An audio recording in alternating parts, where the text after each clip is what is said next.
You know, one of the most brilliant things I ever read, God is a circle whose circumference is nowhere and whose center is everywhere. But our whole culture, the culture of freedom and responsibility, is predicated on the idea that each person is a reflection of the image of God, right? Man and woman alike, made in the image of God, so of intrinsic divine worth. And that's something, you know, it's something to rely on if you're very ill and things are going badly around you, you know, because maybe you have something inexhaustible to draw on to help you deal with something that's impossible to deal with. But it also puts a heavy weight of responsibility on you, because if that's true, and God help us if it isn't, if that's true, then every single one of us has something that's infinitely important to do, that's equally important to do. It's hard for us to conceptualize how that might be the case, but what do we know about this ultimate structure of reality? And it certainly does seem to be the case that the more responsibility that you take upon yourself voluntarily, well, first of all, the less there's left over for tyrants to vacuum up.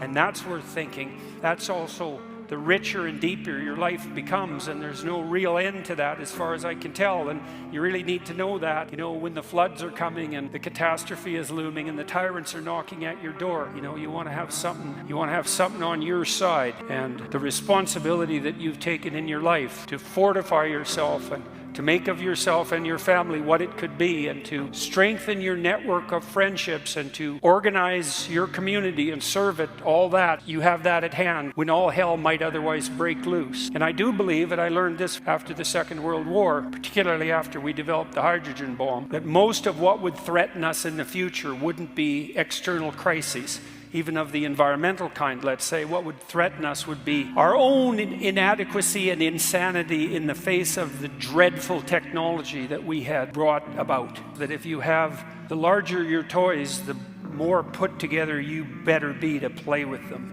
And we're really at that point now. You know, we've probably been at that point, well, since the hydrogen bomb first exploded onto the scene, let's say. But, you know, that's just one of many massive, giant technologies that are now confronting us head on. And if we can master those like masters, God only knows what sort of world we could produce. But if we falter and fail, we're going to see things come our way that'll make the horrors of the last century look like Satan was just doing a warm-up dance. So that's all rather serious. So I mean, part of the reason I'm telling you that is I'm hoping the people who are on board for this new venture of vision, let's say, are sufficiently cautious about top-down structures of power so that we can produce a vision that's invitational, you know, and that lays upon everyone the responsibility that's appropriate to their local position, knowing full well that the center is everywhere. Everyone has a crucial part to play.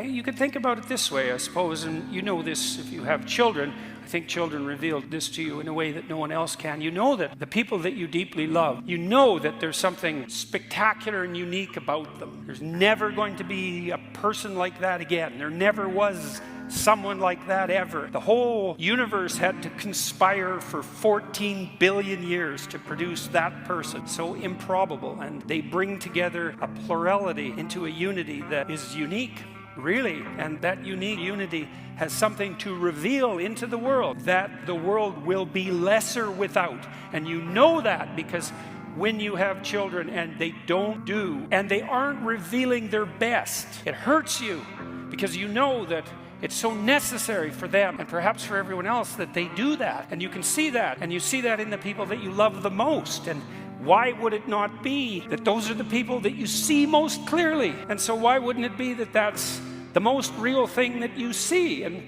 then if it's true of your children, they need to not hide their light under a bushel. You know, they need to be a shining city on the hill. Why wouldn't that be the same for you? You were someone's child. It's the same rule, and maybe it is the case that the world is a lesser place without what you can bring into it, in the absence of what you could bring into it. And, you know, that might be crucial at some point. You don't know. You don't know what's going to tip the scales one way or another, you know, and it's daunting to think that it's on you, you know. Every man is responsible for everything he does and for everything everyone else does. And that's utterly insane, that idea. And I think it's also true. And if the world appears in your eyes to be lacking, which is how it appears if you're resentful or bitter, then you might ask yourself, what have you failed to do? And that's the right question. It's really the right question. How could you address that? Who knows what we could be if we decided to be all we could be, and so that's the invitation to the eternal banquet. That's what that is.